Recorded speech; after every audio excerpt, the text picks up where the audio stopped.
Sa Daily Info, Pangulong Rodrigo Duterte kinansela na ang nakatakdasan ng back-channeling talks ng gobyerno sa National Democratic Front of the Philippines dahil sa kabi-kabilang pag-atake ng New People's Army sa tropa ng pamahalaan. Because of these incidents na sabi nga niya, nag-uusap tayo dito pagkatapos may atake on the ground. National Security Advisor Hermogenes Esperon, kumpiyansang aaprubahan ng Kongreso ang pagpapalawig sa martial law sa Mindanao. The recommendation mostly came from the administrator and the implementer.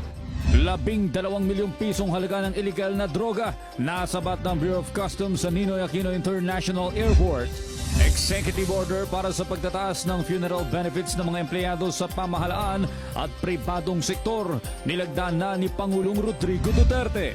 At Grab at Uber, tuloy pa rin ang operasyon matapos pagbigyan ng Land Transportation Franchising and Regulatory Board ang kanilang petisyon.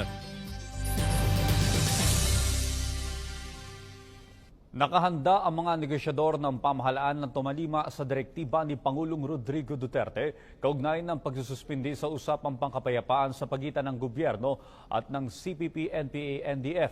Ayon kay Presidential Advisor on the Peace Process, Jesus Dureza, kinansela na rin ng pamahalaan ang back-channel talks sa National Democratic Front. May ulat si Julius Disamboron. Dahil sa kabi-kabilang pag-atake, mananatili ang desisyon ni Pangulong Rodrigo Roa Duterte na huwag munang ituloy ang usapang pangkapayapaan sa pagitan ng pamahalaan at ng CPP, NPA, NDF. Sa one-on-one interview kay Presidential Advisor on the Peace Process Secretary Jesus Dureza, maninindigan pa rin ng Pangulo sa hangarin nitong matupad ang kapayapaan sa bansa at hindi lang sa lagdaan o pag-uusap lamang. Bukod dito, diin pa ni Dureza na masyado pang maaga para maglabas ng mga espekulasyon hinggil sa peace talks. Ano man ding ilabas na kautusan ng Pangulo'y agad silang tumatalima dito. The issues with the other side, yung issues about no extortion, no ceasefire, attacks that are happening.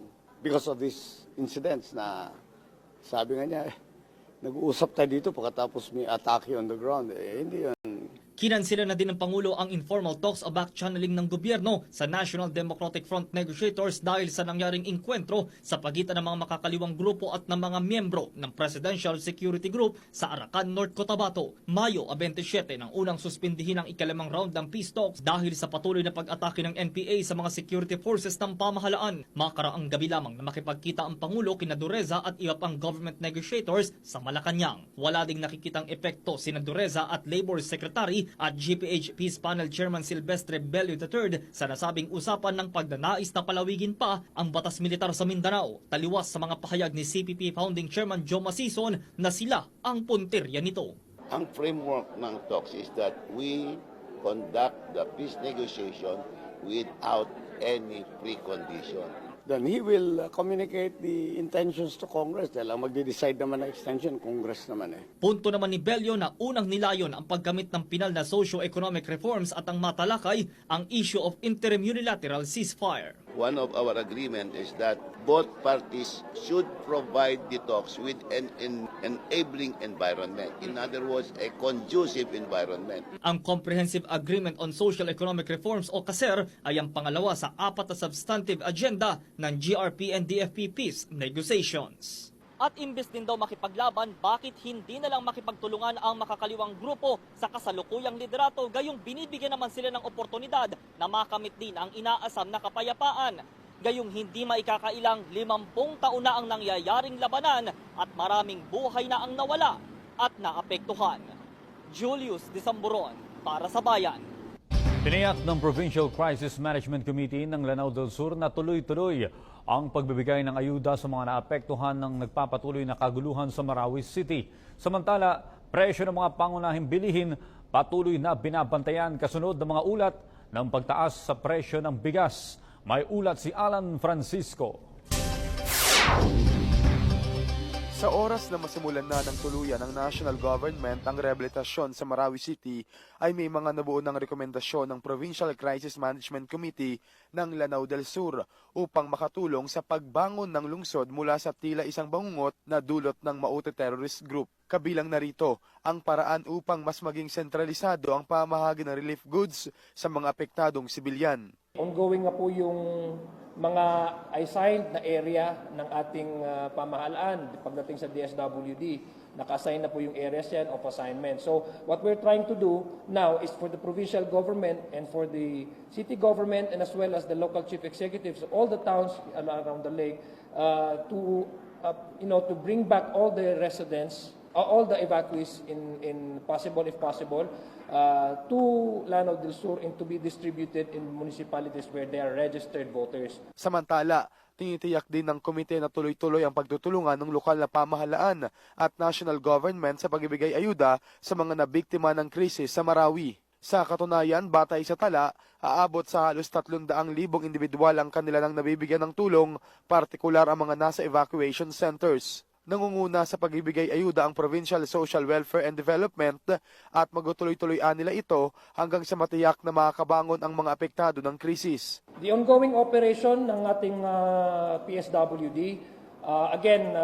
we have served more 296,000 individuals. Most of them are in Iligan City. Binabantayan na rin nila ang mga napaulat na pagtaas ng presyo ng mga pangunahing bilihin gaya ng bigas sa mga malalapit na bayan sa Marawi City. Ang pagsipa ng presyo ng mga bilihin ay dahil sa nahihirapan umano ang mga nagdadala ng produkto bunsod ng pagkasira ng ilang daanan dahil sa bakbakan. I discussed with the manager of the National Food Authority. Ang sabi niya sa akin, they will monitor nga, no? And we are planning to hold, again, to request from the local chief executives of each municipalities to certify their authorized retailer in order to buy from the NFA and then to bring those goods, those rice to their municipalities and then sell them at a much lower price. Kasama si RJ Guevara, ako naman sa Alan Francisco para sa Bayan, Marawi City.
Abangan sa mga balita, operasyon ng Uber at Grab patuloy pa rin.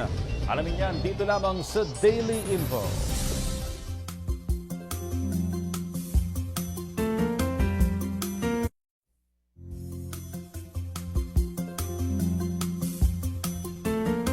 Naghain ng motion for reconsideration ng Volunteers Against Crime and Corruption sa Office of the Ombudsman na naglalayong sampahan ng kasong reckless imprudence resulting to multiple homicide si dating Pangulong Noynoy Aquino dahil sa Mama Sapano Massacre noong 2015. Kasabay nito nanawagan ang VACC at mga pamilya ng mga nasawing pulis kay Ombudsman Conchita Carpio Morales na mag-inhibit sa paghawak sa kaso ng SAF-44. Naniniwala ang VACC na papaboran lamang ni Morales ang kaso ni Aquino dahil inappoint ito ng dating presidente. Magugunit ang ipinag-utos ni Morales na sampahan lang ng kasong usurpation of authority si Aquino, dating PNP Chief Alan Purisima at dating SAF Director Getulio Napeñas dahil sa pagkamatay ng 44 na tauhan ng SAF. 12 milyong pisong halaga ng iligal na droga mula sa bansang Mexico. Nasabat ng Bureau of Customs sa Ninoy Aquino International Airport. May ulat si Pauline Requesto. Nasabat ng NAIA Drug Interdiction Task Group ang hindi bababa sa 12 milyong pisong halaga ng shabu na nakapaloob sa isang package mula Santa Rosa, Mexico. Noong July 9, dumating sa bansa ang package na idineklarang naglalaman ng construction sealant. Pero nang ida nito sa X-ray at ipinasiyasat sa mga K9 unit, kumpirmadong illegal na droga ang laman nito. Sa mga tubong ito nakalagay yung pinaghihinalaang shabu galing Mexico. Sa unang tingin, hindi mapapansin na kontrabando pala yung laman ng mga tubo dahil patong-patong yung balot nito at nakasilid pa ito sa construction sealant. Arestado ang 4 na individual kabilang ang isang James Corpus, di niya tunay na pangalan. Kay Corpus nakapangalan ng package habang hindi na pinangalanan ng mga otoridad ang sender nito. Itinanggi naman ng suspect na sangkot siya sa illegal na gawain at aniya ginamit lang siya para makuha ang package. Mukha ko lang ginamit dyan. Hindi alam na may package. Inaalam pa kung kasama ang mga suspect sa drug watch list pero posible umanong miyembro sila ng sindikatong grupo. Samantala, sinabi ng mga otoridad na napatunayan ng operasyon kung gaano kaseryoso ang pamahalaan para pigilan ang pagpasok at paglaganap ng illegal na droga sa bansa. Ito yung patunay na pumapasok na talaga dito yung Mexican cartel. Also, ito rin ang patunay na nahihirapan ng gumawa ng mag-put up ng laboratory dito sa Pilipinas. Then, ang ginagawa na lang nila is puro import na lang. Maharap ang mga suspect sa kasong paglabag sa Section 4 o Importation of Dangerous Drugs ng Comprehensive Dangerous Drugs Act of 2002. Pauline Recuesto para sa Bayan.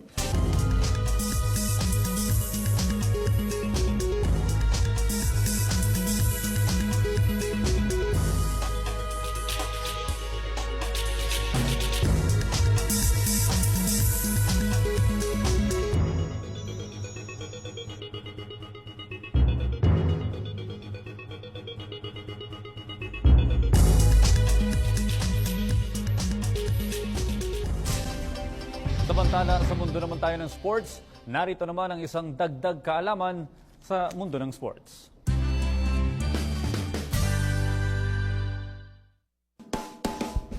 Vierlepen.